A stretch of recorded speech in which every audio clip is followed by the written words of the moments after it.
लो भी आयशा, सलाम दो। हाँ, बहुत बहुत तारीफें हो रही शुक्रिया। हैं। बहुत शुक्रिया, नवाजिश। बड़ी नवाजिश, बड़ी मेहरबानी है आपकी। मैं अब क्या कहूँ आपको। देखिए, बड़ी तैयारी करनी पड़ती है, इसमें कोई शक नहीं है। मेरा ख्याल है बहुत से लोग, आप सही कहते हैं कि लोग, हमारे कुछ लोग तैयारी नहीं करते। और मैं उस दिन देख रहा था कि मेरा आईफोन है ना, तो बताता है कि कितने घंटे आप आईफोन को देखते हैं। हम्म। तो मुझे बता रहा था कि एक दिन में कोई 8 एक घंटे मैं स्क्रीन के ऊपर देख रहा होता हूँ। और हम्म। कोई, मेरा ख्याल है कोई ऐसी सोर्स नहीं है जहां से मुझे इंफॉर्मेशन नहीं आ रही होती।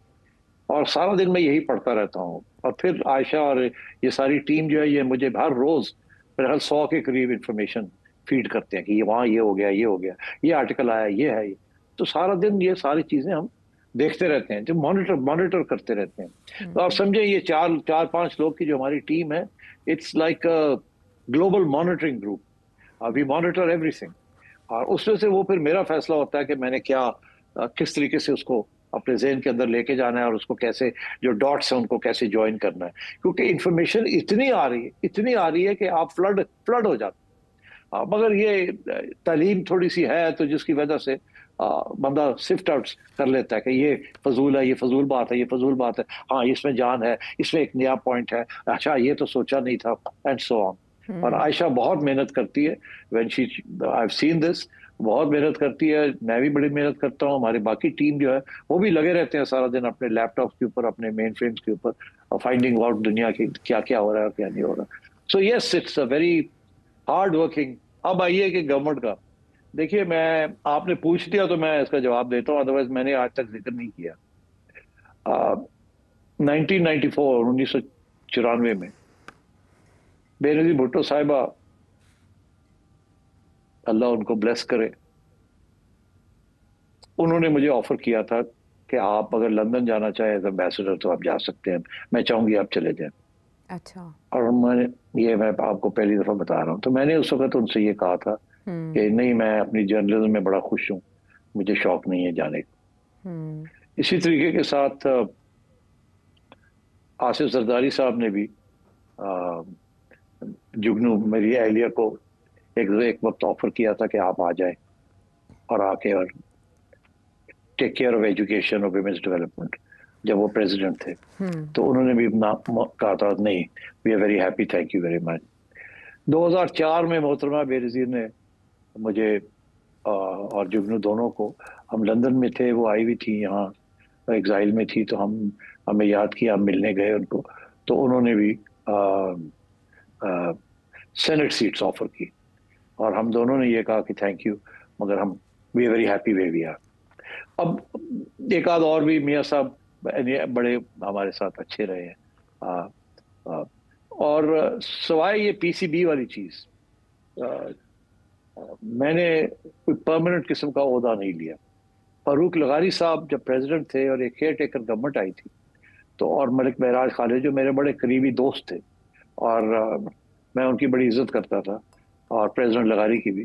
तो उन्होंने फिर दावत दी कि आप आए, और 3 महीने वाली जो गवर्नमेंट है उसमें एज ए न्यूट्रल रहे। और फिर आ, जब ये 2013 आया, तो उस वक्त आसिफ जरदारी साहब ने as a neutral caretaker chief minister nominate किया, हम्म। और नवाज शरीफ साहब ने हामी भरी, और दोनों सियासी जमातों ने अग्री किया कि हाँ, इनको केयर टेकर बनाना है। तो इसीलिए, क्योंकि एक न्यूट्रल जर्नलिस्ट की हैसियत से मैंने कोशिश की है हमेशा अपना काम करूं, तो इसीलिए वो न्यूट्रल उनको चीफ मिनिस्टर मिल गया था। और तो 1 साल लगा जब तक के, जब इमरान खान साहब का फैसला नहीं हुआ उस वक्त की इस्टेब्लिशमेंट ने कि इनको कुछ बनाना है, उस वक्त तक कोई इल्जाम नहीं लगा था। सब ने कहा कि बहुत free and fair elections Punjab में हुए। हम्म। बाद में फिर वो 35 पंचर का इल्जाम लगा के, क्योंकि उसके बगैर वो नवाज शरीफ साहब के खिलाफ बहास नहीं बना सकते थे, तो फिर हम्म। उससे मुझे भी रगड़ा दे दिया इमरान खान ने, जो हम्म। बड़ी अफसोस की बात है। बड़ी मेरे साथ ज्यादती की उन्होंने। बड़ा मुश्किल वक्त था मेरे लिए, क्योंकि एक तरफ खान साहब कह रहे थे, एक तरफ मैं था। तो हम्म। लोगों ने कहा कि नहीं, खान साहब हैं, खान साहब की बात पीटीआई वालों ने मानी, और अ, मेरे साथ काफी ज्यादती हुई उस वक्त। बहरहाल अल्लाह ताला ने वो भी दिन खत्म किए। और हम्म। फिर एक दिन आया कि इमरान खान साहब ने कहा कि मैंने तो सियासी बयान दिया था, उसमें हम्म। कोई हकीकत नहीं थी। तो बहरहाल, तो इस किस्म की चीजें चलती रही हैं, मगर मेरा ख्याल है कि वो वक्त अब चला गया है। मेरा कोई बिल्कुल किसी किस्म का इरादा नहीं है कि मैं किसी गवर्नमेंट पोजीशन को इस वक्त एक्सेप्ट करूं। मेरी ख्वाहिश थी जो कि नहीं पूरी हुई कि कम से कम मैं पीसीबी को एक ऐसे रास्ते पे ले आता जहां से उसको वापस ना होता, मगर इमरान खान साहब ने वो भी नहीं होने दिया, तो मैंने रिजाइन करके छोड़ दिया। और उसके बाद जो हुआ पीसीबी में और जो क्रिकेट के साथ हुआ वो आपके सामने है। 5 साल हो गए।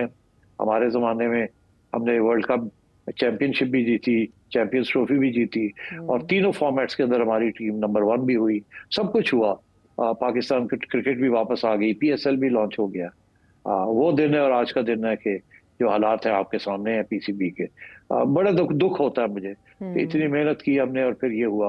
और उसके बाद जो सियासी मदाखलत हुई है और चल रही है, ये बड़े अफसोस की बात है।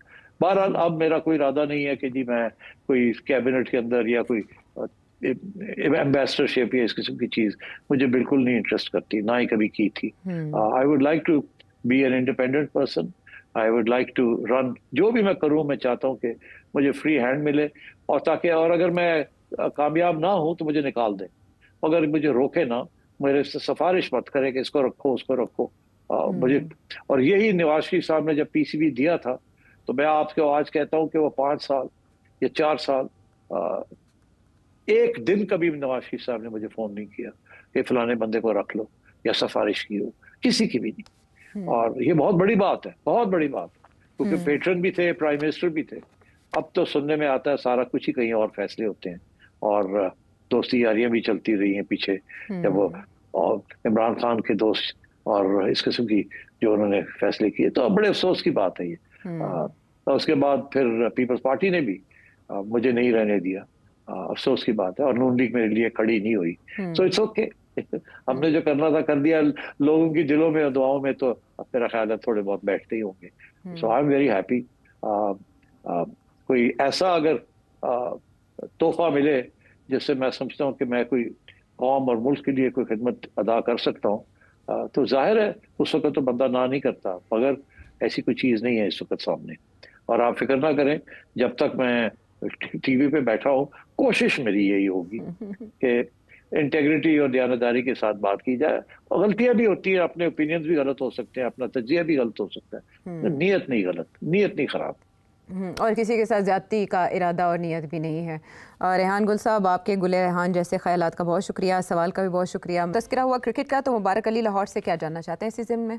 सिटी साहब 60 से 90 तक की वेस्ट इंडियन क्रिकेट टीम में Clive Lloyd, Marshall, sir Garfield Sobers, Richards, Garner, Desmond Haynes, Greenidge, Ambrose और दीगर वर्ल्ड क्लास क्रिकेटर्स मौजूद थे। इस टीम ने हर मुल्क को उसकी होम ग्राउंड पर हराया। अब हालत ये है कि वेस्ट इंडीज ऑस्ट्रेलिया की बी टीम से तमाम टेस्ट, तमाम ओडीआईज और तमाम T20s अपनी होम ग्राउंड में हार गई है। वेस्ट इंडीज अब माजी के लीजेंड क्रिकेटर्स क्यों पैदा नहीं कर रही? इसी तरह पाकिस्तान क्रिकेट ने भी मियांदाद, इंजमाम, जहीर अब्बास, सईद अनवर, इमरान खान, सरफराज नवाज, मोहम्मद आसिफ, वसीम अकरम, वकार यूनस और दीगर लीजेंड्स पैदा किए। पाकिस्तान क्रिकेट भी अब माजी के शानदार क्रिकेटर्स पैदा नहीं कर रही। डर है कि कहीं 2-4 साल बाद हमारी भी क्रिकेट की हालत वेस्ट इंडीज क्रिकेट सी ना हो जाए। आपकी ओपिनियन जानना चाहता हूँ।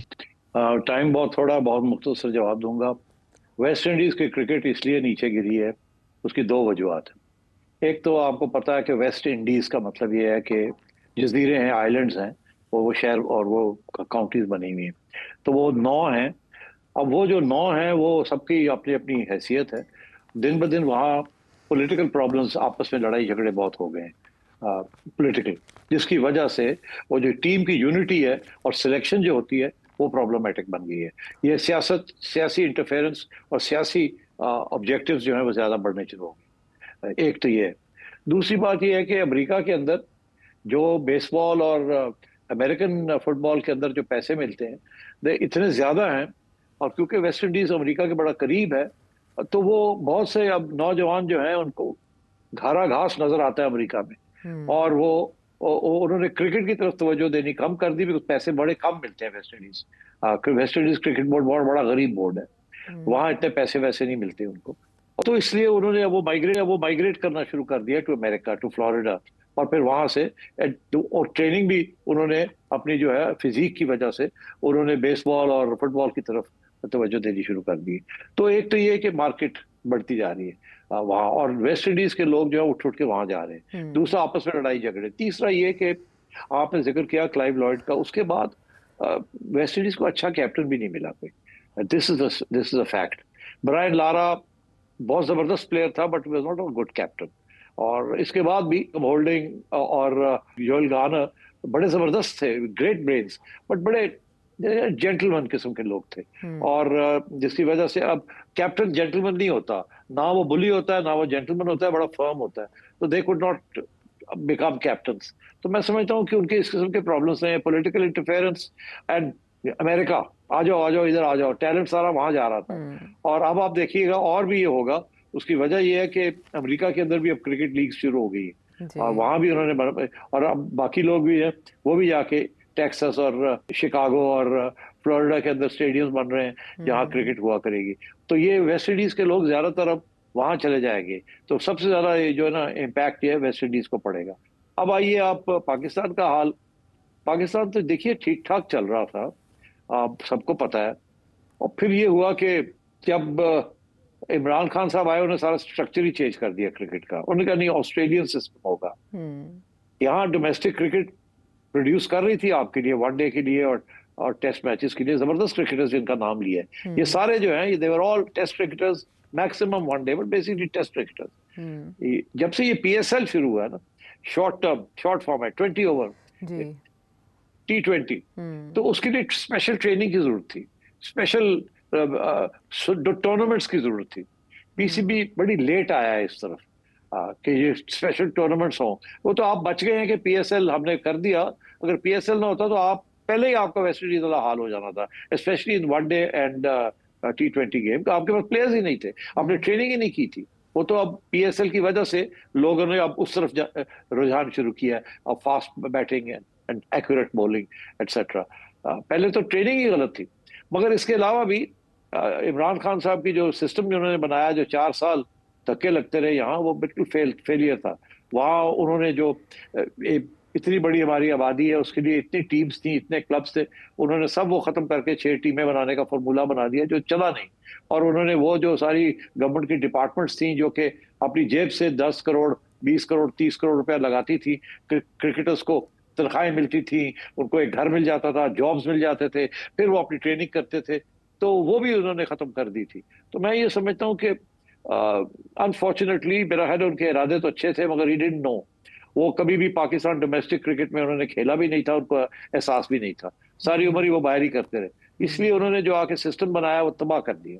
उसके बाद फिर जो उसको ठीक करने की जो भी कोशिश की है वो भी ठीक नहीं हुआ, वो भी ठीक नहीं कर सके। फिर सियासी अपॉइंटमेंट्स, अब ना ही मेरा मुंह ना खुलवाओ। बड़े अफसोस है कि जिस किस्म की सियासी अपॉइंटमेंट्स होती रही हैं, कुछ लोग कहेंगे ये मैं भी तो सियासी अपॉइंटमेंट था। चले, यस प्राइम मिनिस्टर पेट्रन है, मगर देखिए चुन के लगा लेते। जरूरी है आपके सेंट्रल कमेटी मेंबर्स को, सियासतदानों को ये ओहदा देना? पहले होता रहा है, मगर उस वक्त सिस्टम हमारा इतना तकड़ा था कि काम चल जाता था। फौजी जर्नैल भी बने चेयरमैन, ब्यूरोक्रेट्स भी बने, क्रिकेटर्स भी 2-3-4 बन चुके थे, और ब्यूरोक्रेट्स भी, जजेस भी बने। मगर वो जो एक स्ट्रक्चर बनाया हुआ था वो चल रहा था, उसके अंदर ज्यादा रद्द-बदल करने की जरूरत नहीं थी।